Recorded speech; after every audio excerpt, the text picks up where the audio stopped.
In this tutorial, we take a look at the word relationship. The part of the concept customer relationship management, we look at relationship management.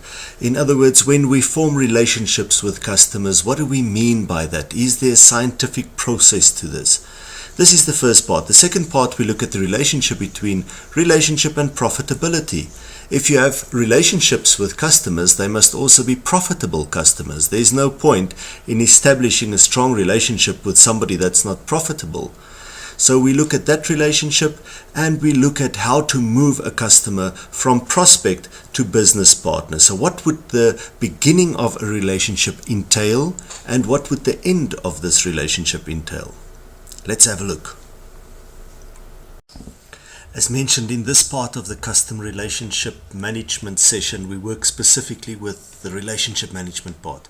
Now, where you manage relationships in business, we need to move this relationship constantly and progressively to a next level. The first part is the prospect. This is when somebody has not done business with you before, but you need to persuade this person to come on board and to become part of your system or your business or your institution. The next level would be the purchaser or the networking liaison. In other words, somebody who's done business with you or who's benefiting from you. Then we move this person to a client or customer. This is the person who you repeat business with. The person's not negative, but he's just neutral. The fourth level would be the level of supporter, where the person starts liking your organization and telling other people about it. The advocate is when the person actively recommends you to others, markets you. And the partner, well, that's the person who doesn't see any separation between him or her and the organization. To them, they are part of your organization. They help with the sponsoring of your organization and they see themselves needing you as much as you need them. This is the relationship ladder of loyalty. Now, we need to find strategies in customer relations management on how to move these people from prospect to partner. And that is the challenge that we face here. The relationship development model can also be depicted on the model which you see on your screen currently. We start with the prospect. This is where we need to start building a basic level of trust, and we need to encourage this person to invest with you. Then we've got the exploratory phase where we need to start routinizing this and start getting the person on board. Development phase is when there's mutual understanding. Both of you are in a phase where you are prepared to stick around with each other and to support each other. Commitment is when it's institutionalized. In a small shop who sells printing material, for instance, or cartridges, you would get your cartridges on a monthly basis. If it's a doctor that you always visit, well, then it's institutionalized. If it's an ultimate partnership, then you become an advocate and there's minimum maintenance in this. Now, you would see that the previous model, the ladder which I shown to you previously, is more sales-based, where the model that I currently present to you is more business-to-business relationship-based or customer-based. The reality is that you can bend this model in any way you wish. You could turn this model into anything you want it to be, as long as you know that when you work with customers, you literally have to move them from one level to the next, to the next, to the next. So and you have to define these levels. You have to know what the levels are to which you're moving them.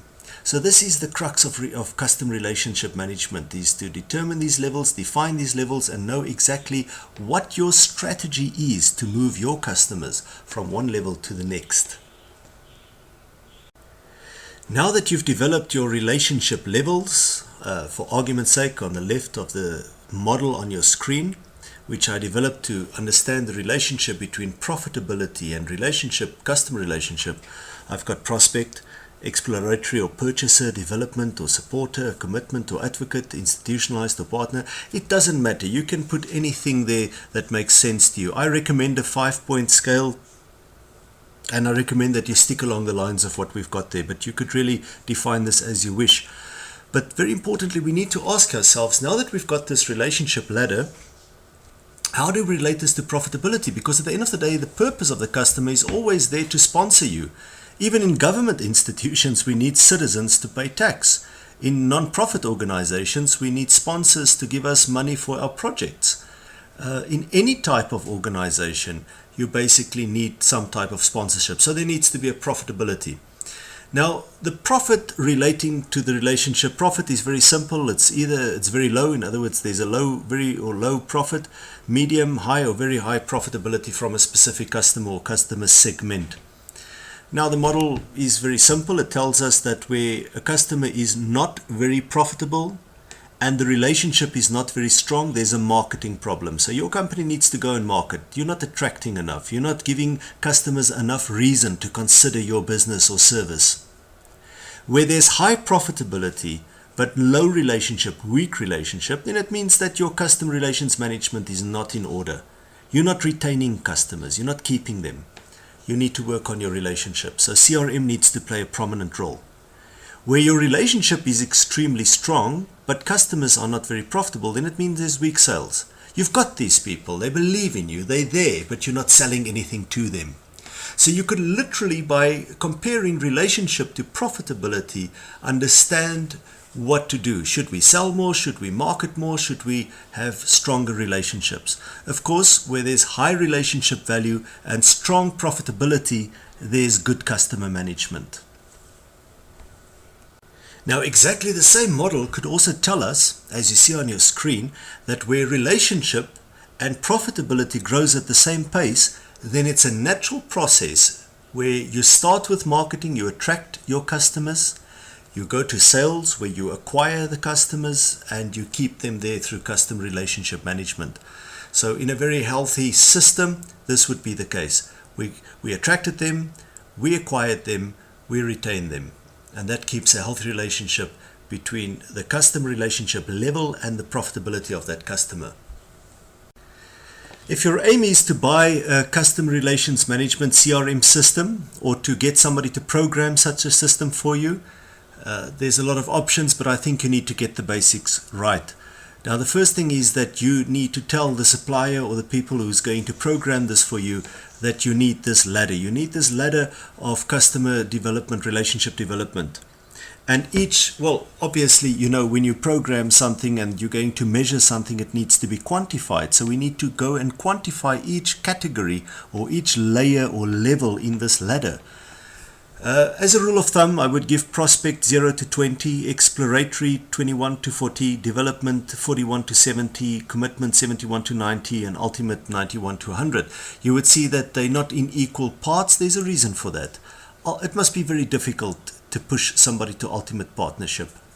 In other words, I give ultimate partnership the least points. It mustn't be easy to get a customer there. That should be a constant task and a constant push. So this is just a basic on how to develop a system. Obviously, you're not going to or maybe you are going to program it yourself. I can't.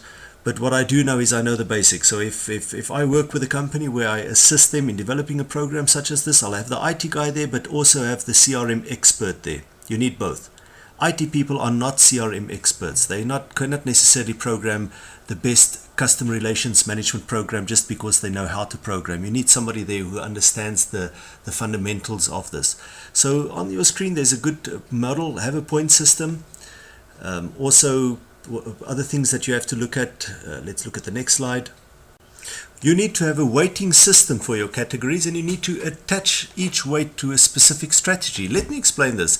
Now, you've given a point system here. You've said that ultimate partnership is 91 to 100 for argument's sake, which means that if we go through categories and we can say yes to all these categories, then they must add to more than 91 to say that, well, this customer or client is our ultimate partner.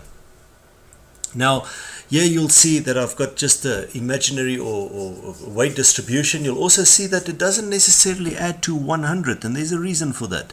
Because different categories could have different dimensions in the same category. I could, for instance, say, let's say that my job is to draw blood. I'm a blood service, and people who draw blood, I need to get more blood from people, such as businesses. Then I would say, all right, this telephone company is a good advocate for the National Blood Service, and they give 10 pints of blood per week on average, which means that category 1 might be 10 pints, category 0 to 10, category 2 could be, 11 to 20 and so forth. So you could have a number of 1, 2 and 3 could all amount to the same category. So I can't get points for each of them. I would either get 8 or 18 or 27. And you know, at the end of the day, the maximum of your calculation should be 100. Each of these are aligned with a specific strategy. So if I say no to characteristic 1, then strategy S1 is what I should do to get yes there. If I get no on strategy or characteristic number 9, then strategy 10, S10 is the one that I have to implement there. This system helps us. If you build a specific strategy for each category, then when your customer relations officers go and they rate your customer relationship system, then for each category which they do not adhere to, they could follow a specific strategy, which means that you do not only tell people where your customer is in terms of the relationship, more than that, you actually tell them what to do to move them up. Now, I know that this is a very quick explanation for something quite complex here. Maybe it's simpler for me because I've done this in many organizations and I've helped many IT organizations to establish this. Well, if you want to do something like this, maybe it's a good thing to phone me. My number's on my website. I hope that this session has at least helped you to understand the relationship development model, and that customer relationship is more than just sales. It is actually a methodology of moving your customer from one level to the next and having very clear strategies for this. Hope to see you in the next session.